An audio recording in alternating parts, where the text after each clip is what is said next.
देश भर में 3 चरणों का लोकसभा चुनाव संपन्न हो गया है। बिहार में भी 7 चरणों में चुनाव होने हैं। 3 चरण के चुनाव हो गए हैं। तीसरे चरण में 5 सीटों पर वोटिंग हुई और वोटिंग के बाद अब क्या समीकरण कह रहा है, वोट पैटर्न क्या बता रहा है, आगे की तस्वीर क्या होगी, ये हम आपको बताने जा रहे हैं। नमस्कार, दर्श न्यूज में आपका स्वागत है। मैं हूं अनुराग। बिहार की 5 सीटों पर कल वोट डाले गए। 5 सीटें खगड़िया, अररिया, उसके अलावा झंझारपुर, सुपौल और मधेपुरा, ये 5 सीटें हैं जहां वोट डाले गए। और इन 5 सीटों की अगर बात करें तो ये 5 सीटें मुस्लिम और यादव बहुल हैं। इन सीटों पर कैसा फैक्टर रहा, वोट के बाद क्या कुछ निकलकर सामने आया, वोटिंग पैटर्न क्या रहा, कास्ट फैक्टर कितना इफेक्टेड रहा, ये तमाम बातें हम बताएंगे।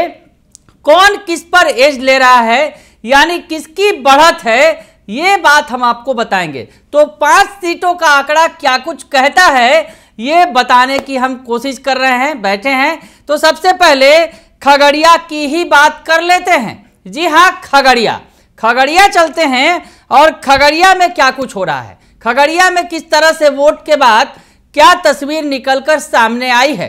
क्योंकि खगड़िया की तस्वीर भी दिलचस्प थी।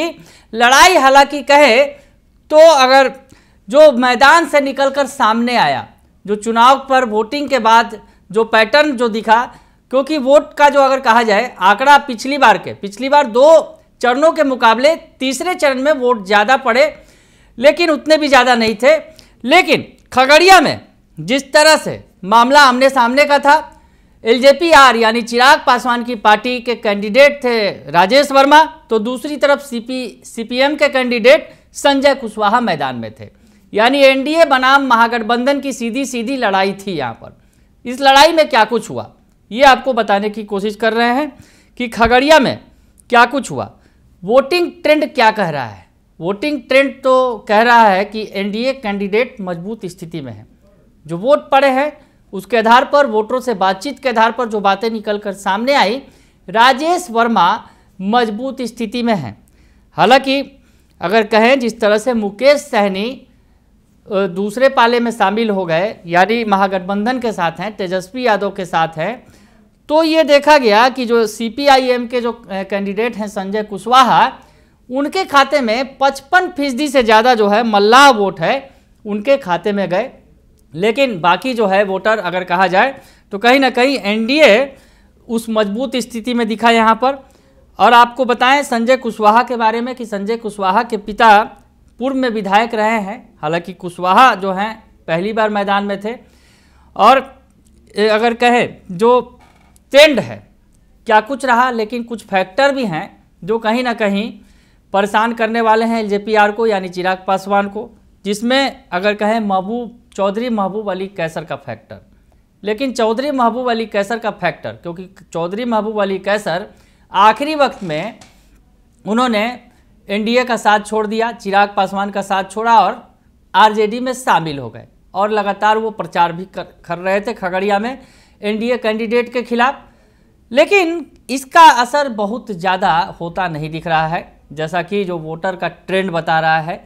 वोटर जो मैदान में उतरे, वोटरों ने जो वोटिंग की, हमारी संवाददाता लगातार जो है वहाँ पर बनी भी रही थी, दक्षा प्रिया, और उन्होंने संवाददाताओं से जो बातचीत की, उस आधार पर हम ये कह सकते हैं कि एलजेपी कैंडिडेट राजेश वर्मा दूसरों पर लीड लेते दिख रहे हैं। अपने विरोधी संजय कुशवाहा पर बड़ी लीड लेते दिख रहे हैं खगड़िया में। खगड़िया से आगे बढ़ते हैं और अब चलते हैं मधेपुरा को समझना बहुत ज़्यादा मुश्किल नहीं है, क्योंकि अगर कहें तो रोम पोप का और मधेपुरा गोप का, ये साफ तौर पर जो ये नारा है ये गूंजता रहा है। और मधेपुरा से कभी बड़े बड़े दिग्गजों ने लड़ाई भी लड़ी है, चाहे लालू यादव हो या फिर शरद यादव, मधेपुरा से जीतते रहे हैं। तो रोम पोप का और मधेपुरा गोप का, ये तो कहावत है, और गोप का होना ही है, क्योंकि दोनों तरफ गोप उम्मीदवार हैं, यानी यादव उम्मीदवार हैं। यानी एक तरफ दिनेश चंद्र यादव हैं जो जेडीयू के कद्दावर नेता हैं, पुराने नेता हैं, लगातार जीतते रहे हैं, बड़े नेता के तौर पर हैं। उनके सामने नए नेता हैं चंद्रदीप यादव। चंद्रदीप यादव बिल्कुल अगर कहा जाए सियासी तौर पर नए हैं। हालांकि उनके पिता रमेंद्र कुमार रवि वो सियासत के बड़े खिलाड़ी रहे हैं, लेकिन चंद्रदीप यादव की बात करें तो इंग्लिश के प्रोफेसर हैं और प्रोफेसरी छोड़कर चुनाव के मैदान में उतरे हैं। तो चंद्रदीप यादव बनाम दिनेश चंद्र यादव के अगर मुकाबले में कहा जाए तो किसका पलड़ा भारी है ये जानना मुश्किल नहीं है, क्योंकि जिस तरह से दिनेश चंद्र यादव की पैठ रही है, और अगर कहें कि दिनेश चंद्र यादव जो है यादव का वोट बटोर ले जाते हैं, और सीधी सी बात अगर कहें कि अति पिछड़ा और जो 55 वोट जो एनडीए के कोर वोटर माने जा रहे हैं इस इलाके में जो हैं वो भी दिनेश चंद्र यादव के साथ हैं। तो ऐसी स्थिति में दिनेश चंद्र यादव का पलड़ा भारी है मधेपुरा में। तो मधेपुरा गोप का ही होगा। अब चंद्रदीप यादव बनाम दिनेश चंद्र यादव में कौन जीतेगा ये तो 4 तारीख को ही पता चलेगा, लेकिन इशारा बहुत कुछ कह रहा है। जो वोटरों का ट्रेंड है वो कह रहा है कि एनडीए के पक्ष में बढ़त है यहाँ पर। उसके अलावा फिर अब चलते हैं सुपौल की बात कर लें। सुपौल में क्या कुछ है, सुपौल में कैसे समीकरण बन रहे हैं। तो सुपौल में दिलेश्वर कामत जो हैं जेडीयू के उम्मीदवार हैं वो दूसरी बार चुनाव मैदान में हैं, और इस बार उनका मुकाबला अगर कहें तो यादव कैंडिडेट से नहीं है। जी हाँ, पिछली बार अगर कहा जाए बार बार यहाँ यादव कैंडिडेट से ही उनका मुकाबला होता रहा है दिलेश्वर कामत का। इस बार यहाँ सुपौल में तस्वीर बदल गई। तस्वीर में अगर कहा जाए लालू यादव ने एक नया प्रयोग किया। दरअसल लालू यादव ने बहुत सारी सीटों पर एक नया प्रयोग किया। अगड़ा बनाम पिछड़ा की लड़ाई जो है सीटों पर, कई सारी सीटों पर देखने को मिल रही है। वैसी स्थिति में यहाँ पर अगर कहा जाए दिलेश्वर कामत के मुकाबले में जब यादव कैंडिडेट उतरते रहे हैं यहाँ पर सुपौल से, लेकिन इस बार एक दलित को मैदान में उतारा गया। बात कर रहे हैं चंद्रहांस चौपाल की। चंद्रहांस चौपाल जो है दलित समाज से आते हैं, उन्हें मैदान में उतार के एक नया प्रयोग किया गया। और यहाँ पर अगर कहें सुपौल में इन दोनों की लड़ाई तो है ही, लेकिन एक तीसरा कोण भी है जो बैद्यनाथ मेहता जो कुशवाहा समाज से आते हैं और उपेंद्र कुशवाहा की पार्टी के नेता रहे हैं। लंबे समय से यहाँ पर मेहनत कर रहे थे। बैद्यनाथ मेहता की अगर बात करें तो बैद्यनाथ मेहता लगातार जोर लगा रहे थे और इस मुकाबले को पूरी तरह से त्रिकोणीय बनाने की कोशिश कर रहे थे। लेकिन अगर कहें सुपौल के अंदर एक बड़ा फैक्टर है विजेंद्र यादव, जो मंत्री हैं बिहार सरकार में और लगातार मंत्री हैं नीतीश सरकार में, सबसे सीनियर लीडर हैं विजेंद्र यादव। तो विजेंद्र यादव का इस इलाके में दबदबा है। अगर सुपौल की बात कहें तो सुपौल से आते हैं विजेंद्र यादव, ऊर्जा मंत्री हैं फिलहाल बिहार सरकार में और काफ़ी सीनियर लीडर हैं, और उनके नाम पर जो यादवों का वोट अगर कहा जाए इस इलाके में एकजुट हो जाता है। तो वैसी स्थिति में जो दिलेश्वर कामत हैं उन्हें यादवों का वोट सीधे सीधे मिलता दिख रहा है विजेंद्र यादव की वजह से। तो जेडीयू को इसका फ़ायदा मिल रहा है।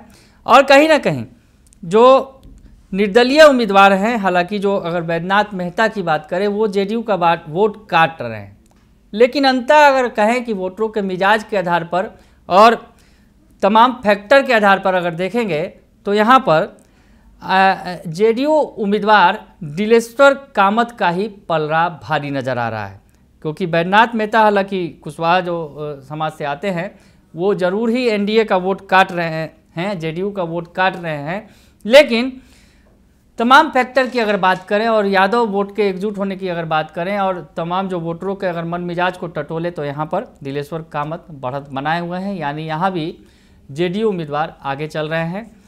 तो अब आगे बढ़ते हैं, झंझारपुर की बात कर लेते हैं। झंझारपुर का मामला बड़ा ही दिलचस्प है। झंझारपुर की अगर बात करें तो झंझारपुर में मुकाबला त्रिकोणीय है। ये तो हमने पहले भी आपको बताया था कि झंझारपुर का मुकाबला त्रिकोणीय है। यहाँ पर झंझारपुर से रामप्रीत मंडल हैं जो जेडीयू के उम्मीदवार हैं, तो दूसरी तरफ सुमन महासेठ हैं जो वीआईपी उम्मीदवार हैं। आखिरी वक्त में बीजेपी छोड़कर वीआईपी में शामिल हुए थे और टिकट मिला उन्हें। और उसके अलावा गुलाब यादव जो महागठबंधन से सबसे बड़े दावेदार थे टिकट के, यानी आरजेडी की तरफ से वो टिकट के दावेदार थे, लेकिन टिकट नहीं मिला तो आखिरी वक्त में वो बीएसपी में शामिल हो गए और चुनाव में उतर गए मैदान में। तो यहाँ पर अगर कहा जाए कि गुलाब यादव का फैक्टर बड़ा फैक्टर है यहाँ पर, और गुलाब यादव के फैक्टर की वजह से ही रामप्रीत मंडल को फ़ायदा मिलता दिख रहा है। हालांकि रामप्रीत मंडल के बारे में अगर कहे तो वोटरों में कहीं ना कहीं अगर कहा जाए नाराज़गी है रामप्रीत मंडल के खिलाफ। हालांकि अगर ये बात करें बिहार की तमाम 39-40 सीटों की जहां पर ज़्यादातर एनडीए के उम्मीदवार हैं, तो वैसे एनडीए उम्मीदवारों के खिलाफ तो लोगों में गुस्सा दिख रहा है।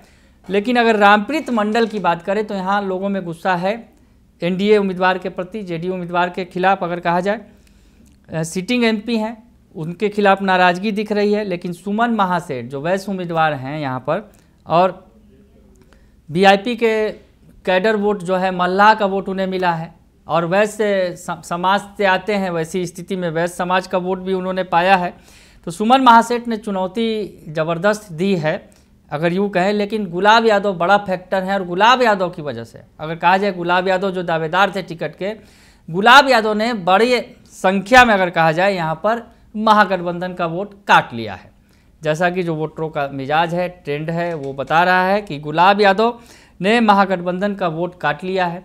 हालांकि मल्लाहों का वोट है मुकेश सहनी की वजह से सुमन महासेठ को मिला है, वीआईपी के कैंडिडेट भी हैं। लेकिन यहाँ पर कसमकस की स्थिति है।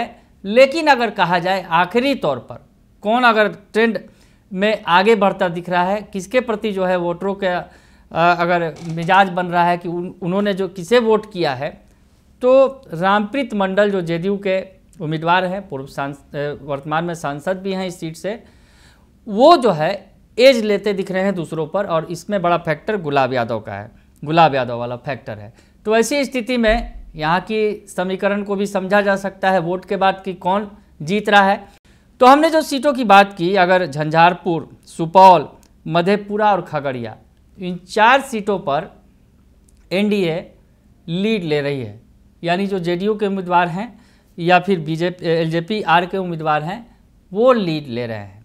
यानी जो बीजेपी की सहयोगी पार्टी है, चिराग पासवान या फिर नीतीश कुमार की पार्टी के कैंडिडेट लीड ले रहे हैं। लेकिन बीजेपी का क्या हाल है, 5वीं सीट यानी अररिया का क्या हालचाल है, ये जानने की कोशिश करते हैं। क्योंकि अररिया में लड़ाई अगर कहा जाए दिलचस्प नहीं बल्कि बहुत ही ज़्यादा कठिन है। अगर कहा जाए लड़ाई बड़ी ही मुश्किल है। और अगर कहा जाए लड़ाई जो है अररिया में जो प्रदीप सिंह है उनके खिलाफ कहीं ना कहीं नाराज़गी बहुत ज़्यादा है, वो दिख रही है अररिया में। और इसका फ़ायदा मिलता दिख रहा है विपक्षी पार्टी के उम्मीदवार को, यानी जेडीयू आरजेडी के उम्मीदवार को, जो तस्लीमुद्दीन के बेटे हैं शाहनवाज आलम को ये फ़ायदा मिलता दिख रहा है। क्योंकि जिस तरह से प्रदीप सिंह लंबे समय से हालांकि इस इलाके से सांसद रहे हैं, लेकिन ये अगर इस इलाके को कहेंगे, ये तस्लीमुद्दीन जो सीमांचल के गांधी कहे जाते थे उनका इलाका है, सांसद भी रहे, केंद्र में मंत्री भी बने तस्लीमुद्दीन। उनके बेटे शाहनवाज को आरजेडी ने टिकट दिया। दरअसल उनके भाई सरफराज ही यहाँ से टिकट की रेस में थे, सरफराज आलम। लेकिन सरफराज आलम का टिकट काट दिया गया। सरफराज आलम पहले से यहाँ चुनाव लड़ चुके हैं, जीत भी चुके हैं, सांसद भी रह चुके हैं। तो ऐसी स्थिति में सरफराज का टिकट काटकर शाहनवाज आलम को थमा दिया गया। तो कहीं ना कहीं शाहनवाज की जो छवि है और इस इलाके के लोग के बीच उनकी अगर कहा जाए कि बेहतर तस्वीर है और लोगों से बातचीत अच्छी है, तो ऐसी स्थिति में सरफराज के मुकाबले शाहनवाज को यहाँ बढ़त मिल गई। और जिस तरह से सरफराज आलम हालांकि चाहते थे कि अगर एआईएमआईएम यहाँ पर अगर उतरती तो शायद सरफराज आलम वहाँ से टिकट के दावेदार होते, लेकिन एआईएमआईएम ने रास्ता साफ कर दिया, एआईएमआईएम मैदान में नहीं उतरी। तो ऐसी स्थिति में शाहनवाज को है बढ़त मिल गई। और एक बड़ा दिलचस्प मामला ये भी है कि शाहनवाज ने अपने ही भाई सरफराज आलम को पिछले विधानसभा चुनाव में लड़ाया था। थोड़ा सा शाहनवाज आलम के बारे में बता दें कि शाहनवाज आलम ने अपने भाई सरफराज आलम को ही विधानसभा चुनाव में हराया था। लड़ाई हुई थी दोनों भाई के आमने सामने। शाहनवाज उस समय एआईएमआईएम के टिकट पर मैदान में उतरे थे और उनके भाई आरजेडी के कैंडिडेट थे, यानी सरफराज आलम। तो इन दोनों की लड़ाई हुई थी और दोनों भाइयों की लड़ाई में एआईएमआईएम कैंडिडेट शाहनवाज जीत गए थे। हालांकि बाद में एआईएमआईएम के जो 5 उम्मीदवार जीते थे, वहाँ से 5 विधायक बने थे, 5 में से 4 विधायक आरजेडी में चले आए और उसमें शाहनवाज आलम भी शामिल थे। तो ऐसी स्थिति में शाहनवाज आरजेडी में शामिल हो गए थे और टिकट का दावा उनका मजबूत था। लेकिन शाहनवाज आलम के सामने अगर कहा जाए 2 बड़ी चुनौती भी है। अपने भाई के अलावे तो चुनौती, भाई तो चुनौती है ही, क्योंकि भाई का टिकट कटा, वो रोते हुए भी नजर आए थे मन से। लेकिन जिस तरह से दो और महत्वपूर्ण जो अगर कहा जाए चुनौती है शाहनवाज आलम के सामने, शत्रुघ्न मंडल जो आरजेडी के नेता रहे हैं और बड़ा उनका वोट बैंक भी है वहाँ पर, और अखिलेश कुमार यादव, ये दो नेता जो हैं वो भी चुनौती दे रहे हैं कहीं ना कहीं जिस तरह से मैदान में शाहनवाज को, तो वो बड़ी चुनौती है। हालांकि उस चुनौती को अगर दरकिनार कहें, और जिस तरह से प्रदीप सिंह के खिलाफ जो है लोगों का गुस्सा है, और अगर कहा जाए एंटी इनकम्बेंसी अगर इस सीट पर देखने को मिलेगा उसका असर, तो प्रदीप सिंह के पर कहा जा रहा है कि उन पर एंटी इनकम्बेंसी का जो है असर दिख सकता है, यानी जो लोगों का गुस्सा है, जो वोटरों का गुस्सा है, वो देखने को मिल सकता है। तो प्रदीप सिंह को लेकर भयंकर नाराजगी है, भारी नाराजगी है, और शाहनवाज जो आलम हैं वो बढ़त बनाते हुए दिख रहे हैं एनडीए कैंडिडेट पर, यानी प्रदीप सिंह पर। हम आपको बताएं कि अररिया में जो है यादवों ने एकजुट होकर आरजेडी के पक्ष में वोट किया है। जो खबरें हैं, जो तस्वीरें सामने आई, जो वोटरों का मिजाज है, जो ट्रेंड है, उस आधार पर अररिया में यादवों ने जो है पूरी तरह से आरजेडी का साथ दिया है। तो वैसी स्थिति में प्रदीप सिंह की हालत यहाँ बिगड़ती नज़र आ रही है। और यहाँ पर अगर कहा जाए इन 5 सीटों में, जो तीसरे चरण के बिहार की 5 सीटें हैं, जिसमें झंझारपुर, सुपौल, अररिया, मधेपुरा और खगड़िया शामिल हैं, तो उसमें अररिया सीट पर अगर कहा जाए, जहां बीजेपी के कैंडिडेट ताल ठोक रहे हैं प्रदीप सिंह, उन पर बढ़त बनाते हुए नजर आ रहे हैं आरजेडी के उम्मीदवार शाहनवाज आलम। तो 5 सीटों में 4-1 का आंकड़ा बैठता है। जैसा कि पहले भी हमने आपकी बाकी 2 चरण के सीटों पर आकलन बताया था, और ये तीसरे चरण का जो आकलन है इसमें 4-1 का आंकड़ा बैठ रहा है। तो कुल जमा अगर कहेंगे तो आंकड़ा एनडीए के पक्ष में ही है फिलहाल, लेकिन अभी 4 चरणों में चुनाव होने बाकी हैं। वैसी स्थिति में आगे आगे देखिए होता है क्या, लेकिन फिलहाल जो है वोटरों का मिजाज तो यही कह रहा है कि 5 सीटों पर एनडीए महागठबंधन के मुकाबले 4-1 से बढ़त बना रही है तीसरे चरण में। बने रहिए दर्शन न्यूज के साथ, तमाम खबरों से आपको अपडेट रखेंगे। फिलहाल के लिए इतना ही, धन्यवाद।